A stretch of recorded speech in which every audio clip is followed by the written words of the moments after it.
Unorthodox loyalties which can only lead to thought crime.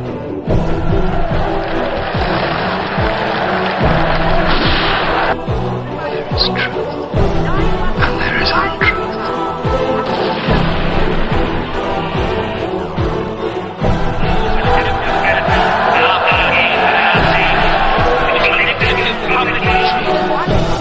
Is the freedom to say 2 plus 2 equals 4. Hi everyone, my name is Maria Christine Tahil, and today I will be talking about George Orwell and the summary of his novel 1984. And now, let's get on to the video.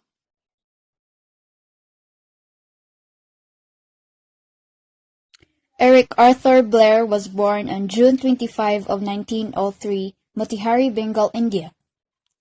George Orwell was his pen name, and this name is what he uses in his books. His father, Richard Walmesley Blair, was working as an opium agent in the Indian Civil Service. Later, Orwell was swiftly returned to England and brought up almost exclusively by his mother. Orwell was a studious type of a child. He won a King's Scholarship to Eton College from St. Cyprian's Preparatory School in Eastbourne, and even left a caustic memoir there. After 5 years, he published his book entitled Down and Out in Paris and London in 1933. This is where his alias became famous. He married his first wife, Eileen O'Shaughnessy, and have also accomplished and published many books. As he was very successful in each novels, essays, and books he made, these also have come with so many struggles and problems about his health or the publications itself. Not long after, his wife died because of heart failure during a routine operation. By the time he was writing his Animal Farm, his health has worsened and was also in a tough personal issues. Although, this did not stop him from writing. Until such time, after finishing the novel he started, 1984, he was very ill at this time. After finishing the final drop of the novel, at the end of 1948, he suffered a complete physical collapse and was confined to a nursing home in the Cotswolds. It is said that George Orwell was suffering from tuberculosis. 1984 was published in June 1949. It became his famous prominent novel and was a success. Moreover, on the 21st of January 1950, Orwell died at the age of 46. However, shortly before his death, he married an editorial assistant whose name was Sonia Brunel.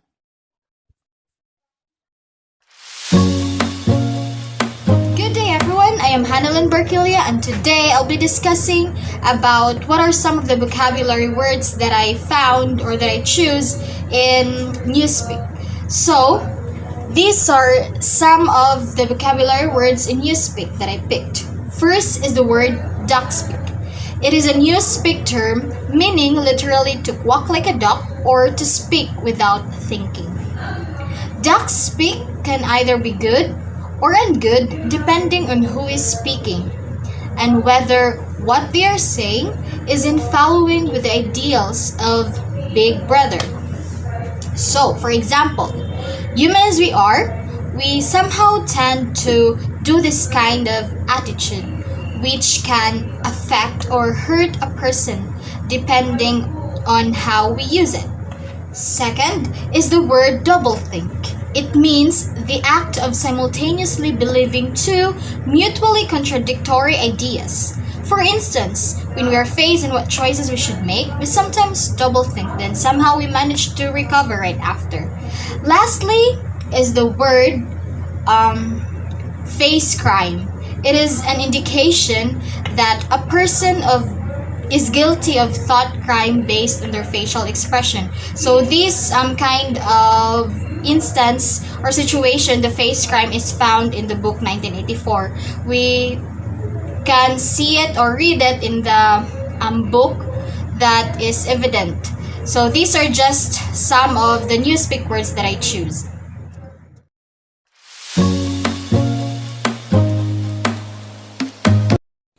Hi everybody, today we're going to talk about Newspeak.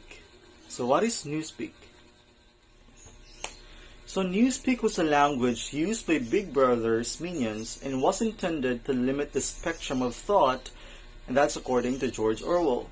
So the elimination or transformation of some terms, the substitution of one word to another, the interchangeability of parts of speech, and the fabrication of words for political goals were all hallmarks of Newspeak. The term has become widely used to describe bureaucratic jargon that is both confusing and deceitful. So the next question is, how does it perpetrate the power and influence of Big Brother and those who resist his government? So we're still talking about Newspeak. So in the novel 1984, the language they used, which was Newspeak, was also controlled and manipulated by the regime. This was done in order for people not to think of or do any rebellious actions against Big Brother and his government. The manipulation of the language was a way to have a control over the thoughts of people. In this way, they can still ensure that people would not try to go against the regime. Also, the limitation, alteration, reduction of words and terminologies would hinder people to have awareness because the more words or terms they know, the more they become aware. And we all know that it is one's awareness that gives him or her the ability to know and distinguish what is right and wrong. As we all know, knowledge is the enemy of totalitarianism. This is why Orwell or George Orwell said that if thought corrupts language, language can also corrupt thought.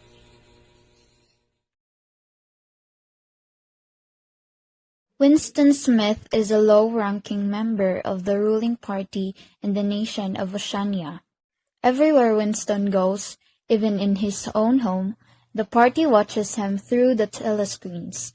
Everywhere he looks, he sees the face of the party's seemingly omniscient leader, a figure known only as a Big Brother.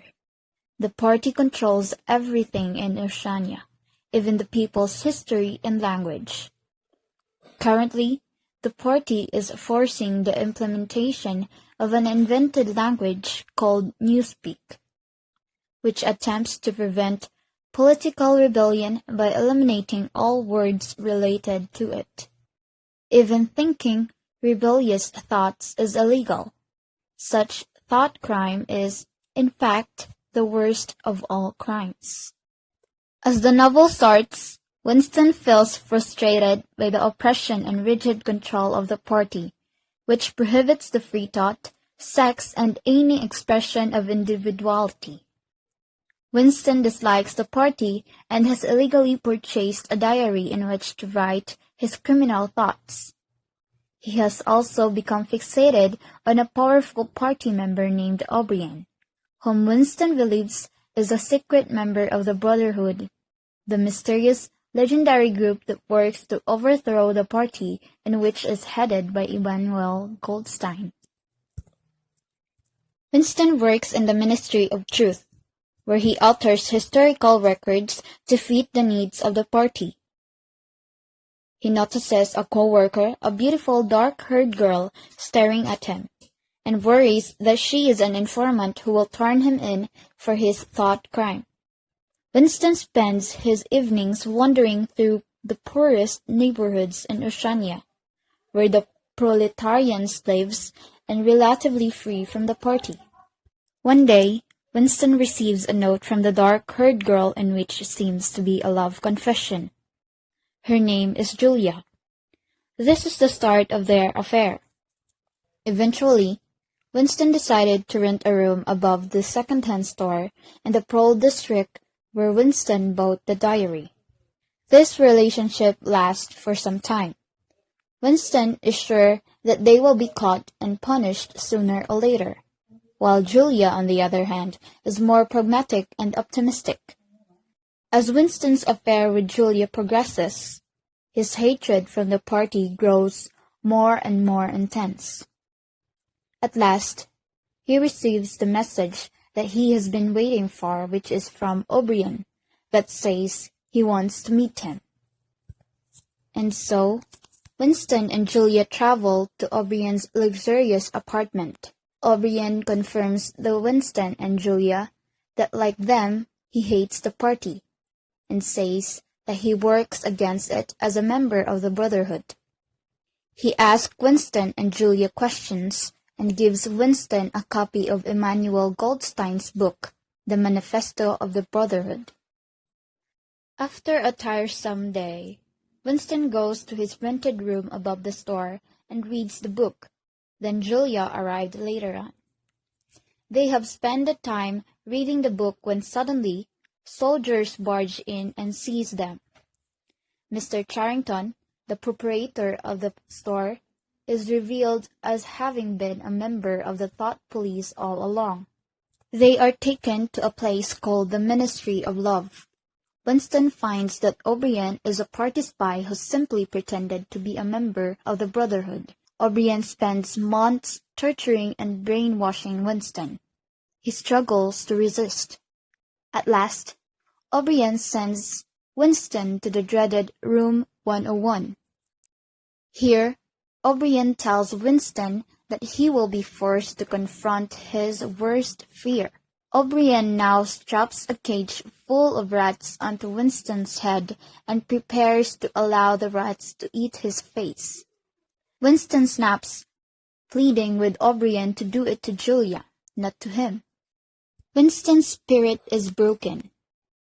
Now, Winston is released to the outside world. He has now accepted the party entirely and has learned to love Big Brother.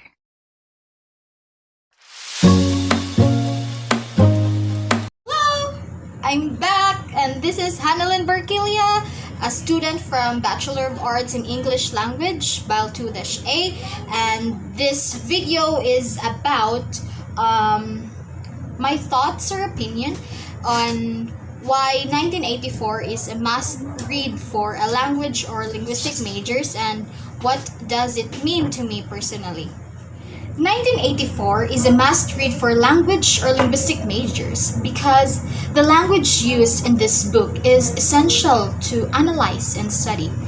Of course, as a language major, there are certain words that were shown in this book that are interesting, though complicated. Moreover, this book highlights that language is of central importance to human thought because it structures and limits the ideas that individuals are capable of formulating and expressing. It's totally worth a read. So if you're looking for a book to read, I suggest or I recommend to read 1984 by George Orwell. And in my opinion, it is not overrated.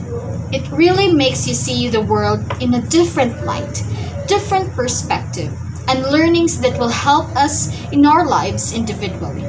So that's it, and I hope that you have learned something from me, and goodbye! So the next question is, how does it perpetuate the power and influence of Big Brother and those who resist his government? So we're still talking about Newspeak. So in the novel 1984, the language they used, which was Newspeak, was also controlled and manipulated by the regime. This was done in order for people not to think of or do any rebellious actions against Big Brother in his government. The manipulation of the language was a way to have a control over the thoughts of people. In this way, they can still ensure that people would not try to go against the regime.